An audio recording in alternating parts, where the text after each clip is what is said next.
Hi friends, welcome to our channel. Rathod స్కూల్కి వచ్చి అంజుని, ఆనంద్, ఆకాష్, అమ్ములని ఇంటికి తీసుకువెళ్దామని చూస్తూ ఉంటాడు. లోపలికి వెళ్ళి పర్మిషన్ అడుగుతూ ఉంటాడు.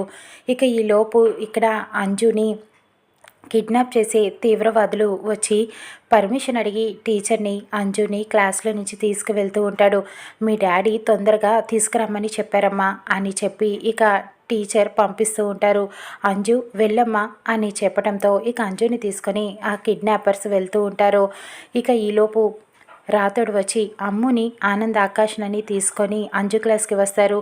అక్కడ ఉన్న టీచర్ని పర్మిషన్ అడుగుతూ ఉంటారు. మేడం, అంజుని వాళ్ళ డాడీ తొందరగా అర్జెంటుగా తీసుకురమ్మన్నారు మేడం, ఎక్కడ అంజు అని అడుగుతూ ఉంటాడు. అదేంటండి, ఇప్పుడే కదా ఒక అతను వచ్చి వాళ్ళ ఫాదర్ తీసుకురమ్మన్నారని తీసుకువెళ్ళారు అని చెప్పడంతో, అవునా, ఎంతసేపు అయింది అని చెప్పి రాథోడ్ కంగారు పడుతూ అడుగుతూ ఉంటాడు.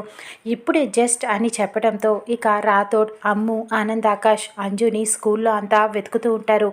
ఇక అప్పుడే అంజుని తను తీసుకువెళ్తూ ఉంటాడు. రామ్మూర్తి అంజుకి ఎదురు వస్తూ ఉంటాడు. ఇక రామ్మూర్తి ఆ కిడ్నాపర్స్ నుంచి అంజుని కాపాడగలడా, లేకపోతే బాగి, అమర్ ఎలా కాపాడగలరో చూద్దాం రానున్న ఎపిసోడ్లో.